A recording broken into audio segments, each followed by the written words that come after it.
Firman Tuhan menjadi renungan kita pada pagi hari ini 30 November 2023, kitab 1 Samuel 25 ayat 2 sampai 44. Daud, Natal, dan Abigail.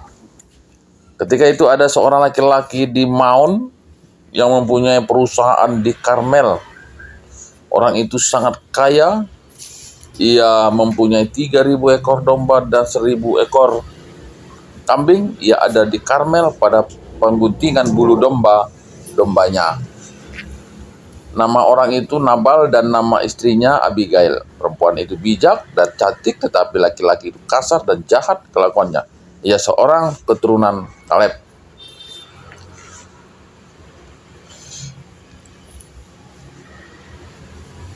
Ketika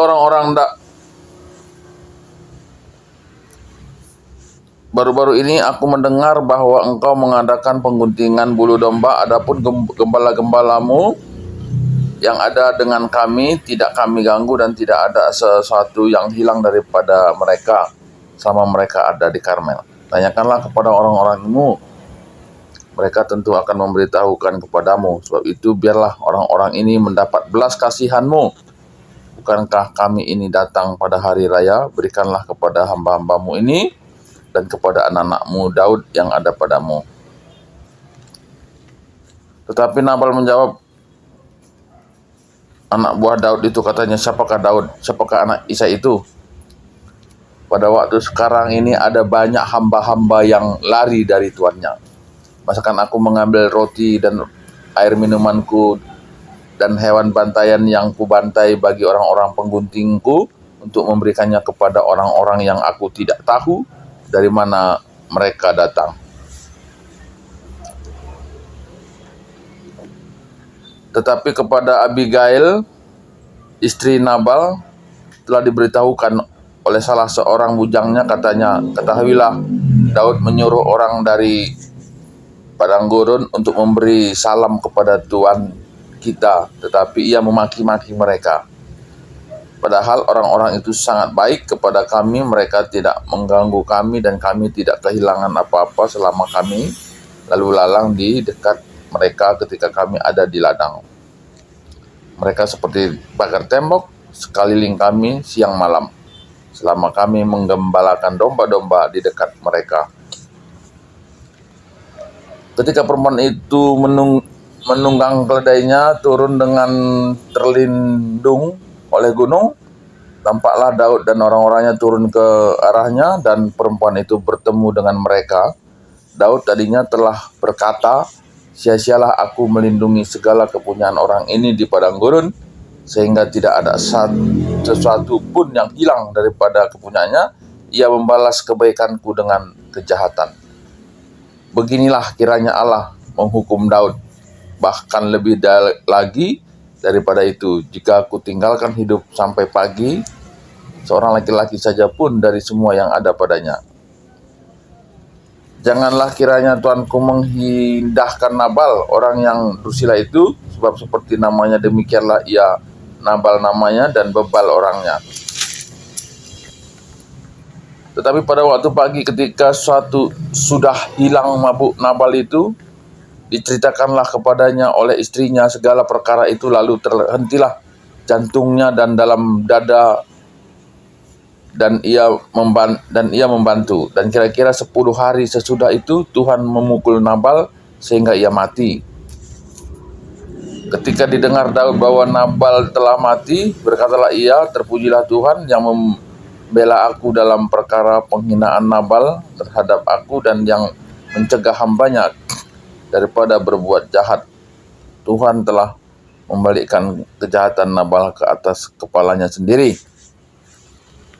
Kemudian berkemaslah Abigail dengan segera ia menunggang keledainya dengan diiringi 5 orang pelayan perempuan yang mengikuti suruhan Daud itu dan menjadi istri Daud. Juga Abinoam dari Yesreel telah diambil Daud menjadi istrinya. Kedua perempuan itu menjadi istrinya. Tetapi Saul telah memberikan Mikhail, anaknya perempuan, istri Daud, kepada Palti bin Lais yang dari Galim itu. Ya, demikian satu bagian yang terkesan terpisah dari interaksi antara Daud dengan Saul dalam perikop ini. Yang terjadi adalah satu interaksi Daud dengan Nabal Abigail, ya, dalam satu pelarian di Gurun Paran, ya, di Gurun Paran. Dari didengar bahwa di Maon itu ada satu keluarga yang cukup kaya. Dalam perikop ini dikatakan mempunyai perusahaan. Wah, ini kitab perjanjian lama, tapi kata perusahaan itu sudah dicatat di sana, ya. Perusahaan itu kan istilah modernnya sebetulnya, tapi itulah Alkitab. Perusahaan yang dimaksud di sini adalah banyaknya domba-dombanya, ya. Banyak domba. Dan Daud sebagai orang pelarian mencoba gitu, ya, ingin meminta sesuatu dari Nabal Abigail ini, dari keluarga ini. Dan mereka, Daud menyuruh 10 orang pergi untuk meminta, tapi kemudian bukan sumbangan yang mereka terima, tapi satu makian, ya, dari si Nabal. Tapi kemudian Daud kembali lagi dengan pedang di tangan. Nah, ini mulai ada unsur premanismenya muncul dengan orang-orangnya, ya, nggak sedikit, 300 orang, 400 orang. Mereka datang, dan ini kemudian diberitahukan oleh budaknya Abigail ini kepada Abigail, dan Abigail membuat satu kebijakan untuk menghampiri Daud dengan membawa persembahan. Dan kemudian Daud menghentikan rencananya untuk membunuh si Nabal. Nah, dalam perikop ini juga disebutkan bagaimana apa yang direncanakan Daud, suatu kesalahan, ya, dan akan ada hukuman bagi Daud. Dan kemudian apa yang terjadi, ternyata setelah peristiwa itu tidak lama kemudian Nabalnya mati. Dan kemudian istri Nabal atau Abigail diambil si Daud dan yang lain. Ya, jadi apa yang mau kita jadi renungkan bagian perikop ini sebetulnya, bagaimana orang-orang yang diurapi Tuhan gitu, ya, juga bukan tidak mungkin jatuh dalam dosa. Dalam perikop ini Daud sebagai orang yang diurapi dalam pelariannya, dia mencoba melakukan sesuatu untuk mendapatkan gitu, ya, upah, mendapatkan, ya, mengambil sesuatu.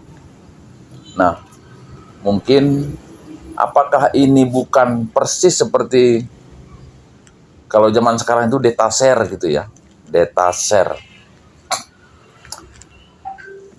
yang pekerja upahan, pelayanan upahan. Nah, mungkin orang-orang GBKP tidak setuju gitu, ya, barangkali. Tapi ya terserah sajalah. Tapi ini satu renungan, dan mungkin itulah kemiripan ala modernnya, ya. Dan dalam perikop ini dikatakan itu satu kesalahan, ya, satu kesalahan. Dan tindakan itu akan mendapatkan hukuman, ya, bagi pelayan itu dan bagi Daud. Nah, dan bagi Daud dalam ayat 22, beginilah kiranya Allah menghukum Daud. Nah, kemudian yang kita lihat dalam perikop ini, kedua adalah tokoh si Nabal. Ya, Nabal sebagai orang kaya sebetulnya ya patutlah memberikan ucapan syukur gitu, ya, dengan, ya, memberi persembahan. Tapi justru yang dia lakukan adalah memaki. Nah, ini memaki hamba Tuhan ini juga dalam perikop ini kematian. Jadi bukan tidak mungkin juga ya dalam di gereja-gereja saat ini pun ya, banyak jemaat Tuhan itu yang kontra dengan pertua, diaken, pendeta. Ya. Nah kalau dengan hamba Tuhan saja sudah kontra, apakah dia bisa menerima firman Tuhan ya? Saya kira itu pasti sulit lah. Karena udah karakter manusia ya, ketika ada dua orang tidak cocokan gitu ya, berselisih, ketika seorang itu berbicara, pasti yang lawannya itu tidak akan pernah percaya apapun yang diperkatakannya. Sehingga itulah yang bisa terjadi ketika jemaat itu tidak menyukai pertua, diaken, atau pendeta. Karena ketika dia berbicara, maka walaupun itu pesan firman Tuhan yang disampaikan, dia tidak akan percaya. Artinya apa? Rohaninya akan mati. Orang yang tidak bisa menerima firman Tuhan itu bentukan, itu tentunya iman yang rohaninya mati. Dan perikop ini dia mati secara fisik oleh karena dia memaki hamba Tuhan. Ya, orang yang diurapi ada mati. Dan yang ketiga dalam perikop ini yang kita lihat adalah bagaimana Daud ya mengambil istri Nabal ini. Nah, jadi inilah awal dari satu kesalahan Daud yang kemudian ini menjadi suatu kesedihan yang dalam kehidupan seorang Daud. Yaitu dia mengambil banyak istri, dan ya itu yang kemudian akan diceritakan dalam perikop-perikop selanjutnya. Nah, jadi marilah kita sebagai umat Tuhan saat ini, ketika kita melakukan pelayanan, ya jangan kita mengharap satu upah, ya, apalagi memintanya, ya, bagaimana Daud yang meminta dan terkesan maksa gitu ya. Dan itu dalam perikop ini menyatakan satu hukuman Tuhan akan turun. Kedua adalah untuk tidak melakukan perselisihan atau mencaci maki hamba Tuhan. Dampaknya adalah kematian. Ya, apakah itu kematian secara fisik ataupun kematian secara rohani. Ya. Karena ketika kita membenci seseorang itu, maka apapun yang dikatakannya, kita tidak akan bisa menerima. Itulah satu kebencian. Ya, itulah satu kebencian. Sulit menerima apapun yang diperkatakan oleh orang yang kita benci.